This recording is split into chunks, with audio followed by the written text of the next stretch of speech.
Ora kok malah pilpres dikira perang Badar. Iki piye ta? Kalau tidak kau menangkan kami, aku khawatir tidak akan ada yang menyembahmu. Apa betul? Leong pilpres lho kok perang Badar itu terusannya pilkades. Nek desa pilkades, nek kabupaten pilbub, nek provinsi pilgub, nek kelas presiden pilpres, pesta demokrasi biasa mawon. Ya ono dangdute wong pesta demokrasi, ono dangdute kadang ono duwike ya biasa. Lah iya kan? Lho iya. Diterima wong biasa jenenge uang bensin, nek diterima IAIN jenenge sumbangan, nek diterima kiai bisaroh. Lho ini sih. Lho makanya kalau saya menanya, wali-wali ini kerjaannya ya wali browsing. Makanya nggak punya ketakutan apapun. Lho makanya kerjaan-kerjaan wali ini kerjaan-kerjaan yang mengimbangi pekerjaan Brahmana. Lho itu cara teori. Makanya kalau kemudian IAIN ya mesti pakai nama wali, karena yang punya klaim agama adalah Universitas IAIN. Iya, makanya kalau tidak pakai nama wali itu namanya itu apa namanya kalau meninggalkan hak paten gitu kan. Itu plagiat itu namanya. Makanya harus pakai nama wali karena apa? Yang punya klaim itu adalah IAIN. Nah, dulu yang bekerja itu para wali. Makanya kalau ada IAIN kok mengatakan bahwa yang menyebarkan Islam para saudagar, ini mesti konslet ilmu pengetahuannya. Loh itu secara ilmiah. Karena kasta Brahmana yang bisa ngomong agama, pedagang itu sudra. Apalagi kasta di bawahnya paria, pengemis, itu tambah nggak boleh ngomong agama. Di bawahnya ada Wisya, paria itu kuca, kastanya pencopet. Gitu. Di bawahnya ada Mleka. Nah Mleka ini maling, tapi kalau ketahuan masih takut. Nah di bawahnya ada Candala, kalau ketahuan berani itu begal. Loh makanya kemudian para wali ini punya problem yang akhirnya kita bisa melihat betapa luar biasanya. Karena wali ini ketika membawa Islam ke sini, ketemu bangsa ini sudah jadi. Sudah bukan bangsa bodoh. Kayak orang-orang sekarang banyak mengatakan Islam datang Indonesia jahiliyah. Bukan, ini negeri yang sangat maju. Makanya imbang. Ini pinter, wali juga harus pinter. Makanya produknya produk cerdas, produk di atas rata-rata. Karena yang datang harus pinter. Kayak politik itu kan kalau ketemu orang bodoh aja sarimi sekerdus beres. Tapi kalau ketemu orang pintar harus negosiasi program, negosiasi apa. Ini negeri sudah jadi. Berbicara tentang pengetahuan, universitas terbesar ada di tanah Nusantara namanya Nalanda. Se-Asia terbesar di sini. Berbicara tentang politik punya kitab Negara Kertagama. Berbicara tentang sosial punya kitab Sutasoma. Berbicara tentang negara, tahun 300 kita sudah punya negara besar di Kalimantan. Tahun 400 kita punya Taruman Negara. Tahun 500 kita punya Galuh. Tahun 600 kita punya Mataram di Jawa Tengah. Sehingga tahun 700, 800 kita bisa membangun candi terbesar dunia namanya Borobudur. Nah, kemudian Mongolia datang ke sini dengan gerakan pasukan multinasionalnya. Kertanegara bikin ekspedisi Pamalayu. Pertempuran terjadi di Selat Malaka. Habis itu Mongolia dihajar sama Singasari, satu-satunya negara yang mampu menaklukkan Mongolia, negara Nusantara. Jadi kita sudah maju, makanya ketika Islam datang, ini Islam ketemu bangsa yang maju, bukan ketemu bangsa yang bodoh. Makanya wali-wali itu canggih dan cerdas. Afrika ketemu bangsa bodoh, Eropa ketemu bangsa bodoh, masuk sini ketemu bangsa hebat, sudah punya agama. Diceritani surga, nggak mau. Makanya pengislaman tidak ada, sejarah surga itu nggak ada dalam buku-buku IAIN tentang pengislaman masyarakat Jawa Nusantara. Cerita surga mau sini diceritakan jannatin tajri min tahtiha al-anhar, sungai mengalir, sini gudangnya air. Nah makanya kemudian ketika ketemu bangsa yang besar, yang dipikirin para wali ini lebih gede lagi. Sudah bukan ting pekeni cili-cili bab kathok, bab ora dipikir wisan, iku wis beres. Akhlak sudah ada, kepantasan sudah ada, budaya sudah ada, semua sudah komplit. Ngapain kemudian melakukan dekonstruksi budaya? Ngapain? Ora perlu. Ngapain melakukan dekonstruksi ora perlu. Wong wis dadi kabeh, tinggal ngiseni li utami makarimal akhlak. Makanya wali tidak perlu melakukan pekerjaan dekonstruktif. Karena apa? Di sini semuanya sudah berjalan sesuai dengan kehendak Islam yang rahmatan lil alamin. Tinggal apa? Tinggal merangkai, tinggal membingkai. Manusia yang sudah beradab, sudah rukun, ini dibingkai gitu aja. Makanya kemudian para wali membingkai masyarakat yang berbeda-beda ini, dibingkai aja, biarlah hidup bersama, berbeda suku, berbeda bangsa, berbeda agama, tapi tetap dalam satu kehidupan yang harmonis, dalam sebuah kehidupan saling bertanggung jawab. Nah kemudian itulah makanya sudah ngomong muslim kafir enggak, tapi membuat tetap kehidupan yang saling bertanggung jawab. Tawaran Islam apa? Islam punya tawaran, kullukum ra'in wa kullukum mas'ulun an ra'iyati, kalian semua adalah pemimpin yang harus hidup saling bertanggung jawab. Maka kemudian penerapan konsep ra'iyah, hidup berbeda tapi saling bertanggung jawab, mulai dimasukkan menjadi konsep bersama. Manusia yang berbeda dititipkan kepada Rasulullah, dibingkai dalam kehidupan ra'iyah. Ra'iyah itulah yang sekarang diserap ke bahasa kita menjadi rakyat. Jadi rakyat itu bahasanya Rasulullah, kita bukan people. Kalau people itu vox populi vox dei, suara mayoritas, suara Tuhan. Begitu dia mayoritas, dia akan membayangkan dia menjadi wakil Tuhan. Kita juga bukan komunisme. Kalau komunisme proletariat, proletar ketika kumpul maka akan menghasilkan diktator proletariat. Kita bukan proletar, kita juga bukan people, tapi kita rakyat atau rakyat, hidup berbeda-beda tapi akan saling bertanggung jawab. Maka tidak ada cerita kaum muslimin akan menjadi diktator di Indonesia, karena konsep yang dipakai adalah konsep ra'iyah yang diserap ke bahasa kita menjadi rakyat. Yang sini ra'iyah, kenapa? Ketemu bangsa yang sudah beradab tapi tidak melakukan dekonstruksi. Buktinya apa? Yang kawulo masih boleh menyebut diriku kulo, yang sahaya masih menyebut diri saya, yang abdi masih menyebut diri abdi, yang pukulun masih menyebut diri ulun. Tidak didekonstruksi, canggih.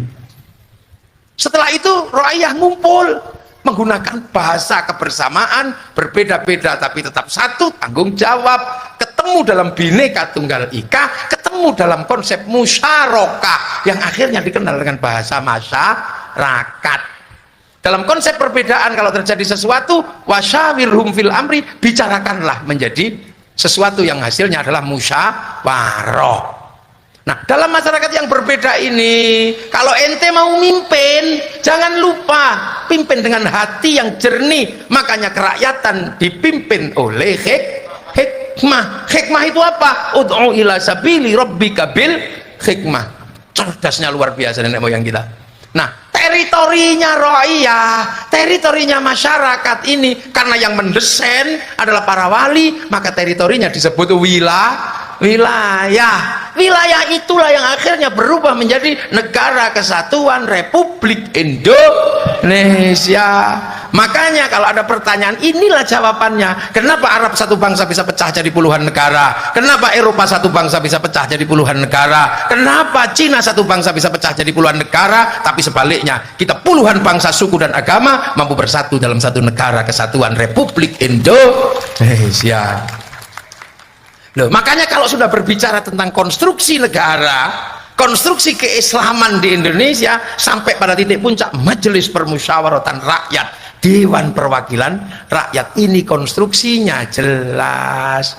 Makanya kalau ada orang di sini berbicara Islam tidak menggunakan konstruksinya para wali, itu sesungguhnya dia sedang mau merusak kebersamaan di Indonesia. Makanya kita ini meneruskan, dari berbeda-beda kita satukan. Makanya kiai itu selalu berusaha menyatukan. Bagaimana agama bikin persatuan, bukan perpecahan. Makanya di hari-hari tadi dikumpulkan terus biar bersatu, teruji secara kualitatif dan kuantitatif. Ya habis halal bihalal kumpul, semuanya terus kumpul sepanjang tahun. Dan kalau sudah kumpul, persatuan terjaga, roda ekonomi berputar. Nah, itu yang terjadi. Makanya dari sesuatu yang sangat religius di dalam dibawa keluar menjadi wilayah publik, agama dibawa ke wilayah publik. Untuk apa? Membangun kebersamaan. Inilah. Makanya kalau ada istilah Indonesia, presidennya harus beragama Islam, itu yang pasti tahu desain ini hanya orang Islam. Makanya nggak main-main undang-undang itu. Itu. Nah, makanya kita selalu dengan konsep santri ini menjaga kebersamaan. Sembahyang aja kebersamaan didahulukan. Walaupun perintah sholat zuhur itu 11:30, kalau santri mundur sampai 1:30, 1:30 untuk menjaga kebersamaan. Gitu. Jadi akhirnya kemudian indah berdoa. Liane nggak mau bareng dong, ijen-ijen. Santri, penerus para wali dan para sunan ini Makanya IAIN tidak boleh melupakan itu. Kenapa Sunan dan santri selalu berpegang pada tradisi bersama sampai ndonga bareng-bareng, jaga kebersamaan. Kiai ini ndonga, alhamdulillah, santri amin. Amin. Amin. Ku nek kepegelen, amin. Kiai ini paham langsung alhamdulillahirabbil alamin.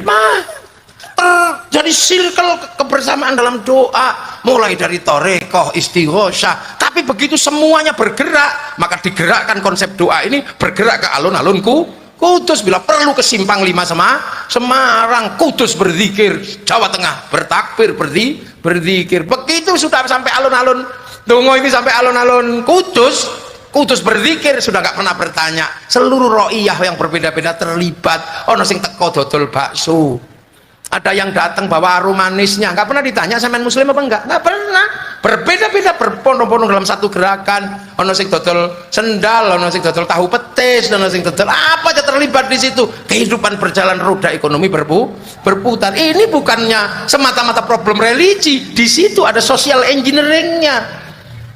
Jadi nggak semata-mata. Makanya kalau problem religi orang bertanya bingung loh, yang di negara lain kita tidak temukan itu. Kenapa di sini ketemu? Itu konstruksi persatuan yang ada di Indo. Nih selawat, ini kan modelnya selawatan ini. Beda-beda di sini. Ya terserah sama mau selawatan model apa. Mau model Arab ya boleh. Marhaban ya nurul aini, marhaban, marhaban, marhaban jaddal Husaini, Allah marhaban, marhaban. Itu salawatan model santri. Wassalamun mustamirun lakini atajantat turor. Model kampung, ya Rasulullah salamun alaik ya Rabi Asya adfatayyaji nyantol ya uhilarju ya uhilarjud. Lah iso kabeh. Nek sampean sing selawatan ra iso nirokno sampean. Wong sampean Arab blejet iki kala-kala nang Indonesia selawatan model dangdut ngono. Ora kok meng sing keri cokot boyo ae sampean. Sekali-sekali Joko Tingkir ning aja sing ngombe dawet. Lah ini kan di Indonesia selawatan cara dangdut, ana cara India. Ya Rasulullah salamun alaik ya rahni wa antaraji anfataya jiratal alami ya wailalju tumhi homat roi tumhi ho. Lha India kok piye men? Lah iya kan ana sing model apa qasidah dangdut. Astaghfirullah Rabbal baraya astaghfirullah minal khataya. Iku dangdutan niku sampean gak ero itu. Itu dulu lagune Awara. Sing nyanyi Abdul Qadir. Tuhan pengasih lagi penyayang, tak pilih kasih, tak pandang sayang. Setiap jejak langkah perbuatan pasti akan mendapat balasan. Ini sing jawonan ya Nabi salam alaika ya Rasul salam anglia numpak wes sing lagi putus cinta ya Nabi salam ya Rasul salam. Iku Jawa niku yen arep cerita karo sapa. Tapi begitu gerakan ini sudah menyebar kemana-mana, disatukan, kumpulkan di alun-alun Kudus bersolawat. Kalau sudah seperti itu bergerakan ke sana, pelaku kabeh el sape payu, odong-odong payu, sepur-sepuran payu, dodol slayer payu, dodol sepanduk payu, sampai gagang pancing payu. Lho nggih, normalnya sing rawuh kok Habib Syekh kain putih payu kabeh. Ya no no, ya no, no. Ya Allah rawame. Nek sing teko kok mafia solawat KM ireng payu kabeh. Segala yang ada dalam hidupmu. Cos ngono kae. Loh, itu nek gawe santri mengikat agar bangsa tidak tercerai-berai, agama menyatukan bukan memecah belah. Sing liyane bid'ah, musyrik itu kelompok pemecah belah niku. Karena konstruksi wali menggunakan konsep persatuan. Ono wong mati ziarah, wong mati ziarah nang tanggane tilik 3 dina kumpul, seminggu kumpul lagi, 7 hari, 40 hari kumpul lagi, setahun kumpul lagi, setelah setahun khol kumpul lagi, gurunya diziarahi. Makanya Sunan Kudus itu ramenya luar biasa. Orang ziarah dari mana berkumpul di situ. Kalau orang sudah berangkat ziarah makam guru dan makam wali, bis pariwisata payu laku, bis Haryanto laku. Makanya kalau tukang bis nggak cocok sama santri, bisnya nggak usah disewa untuk ziarah. Bis laku kok, bis pariwisata laku kalau sudah musim ziarah. Itu siapa yang bergerak? Santri ziarah ke makam guru untuk menyambut makam para wali ini. Orang ziarah makam wali ono dodol sego payu, roda makanan berputar, ayo ngojek di Muria laku, ayo jual katok laku, jual parijoto laku, sampai copet bisa hidup di makam para wali. Betapa indahnya Indonesia ini. Nah, akhirnya sampai delok makam rukun sekali, makam itu nggih rukun, ra ono makam padu ra ini. Datang sak bis gitu, pojokan la ilaha illallah, la ilaha illallah. Ini belum selesai, datang lagi sak pojok, sallallahu ala Muhammad sallallahu alaihi wasallam. Tidak ada, terus gentenan gitu, nggak ada. Pojok ini belum selesai, pojoknya sudah datang. Ila kadratin nabiyil mustafa mukamatin sallallahu alaihi wasallam al-fatihah. Yang udah ribut kok. Belum selesai, pojoknya datang lagi. Bareng teko ngawiti ingsun nglarasi airan karana muji maring pangeran kang paring rahmat lan kenikmatan rina wengine tanpa pitungan, rina wengine tanpa pitungan. Niki rung rampung, teko meneh rombongane.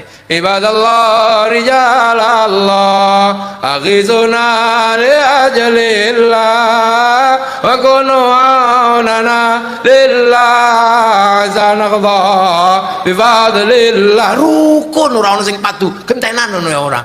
Akhirnya teko cah siji, lanang nom, pecinan melitit go jaket. Kok ora rombongan iki teh apa bocah iki. Ternyata begitu tolah-toleh buka jaketnya, bet ngene, nggawa speaker ternyata. Rombongan dari IAIN ditunggu di bis, ngono iki ya ora pada. Ukurnya luar biasa. Setelah itu tanah-tanah yang diziarahi menghasilkan kerinduan di mana gurunya bersemayam. Akhirnya wong Kudus ziarah Cirebon merindukan tanah Cirebon. Wong Kudus ziarah Surabaya rindu tanah Surabaya karena ada makam para gurunya ono Sunan Ngampel. Setiap tanah di mana gurunya bersemayam dirindukan dan merindukan tanah-tanah itu. Inilah cikal bakal cinta pada tanah air. Mangka no wong sing seneng ziarah kubur bakal lagi teroris. Arep ngebom wedi karo Surabaya wong ono makame Bang Ampel. Makanya seluruh teroris ora ono sing seneng ziarah kubur. Ini konstruksi budaya dipakai dan dibangun untuk menahan agar bangsa tidak pecah.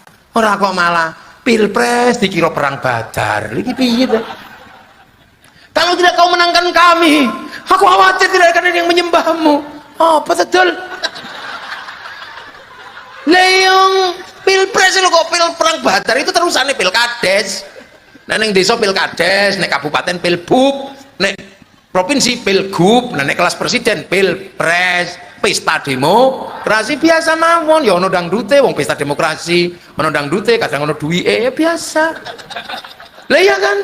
Loh iya.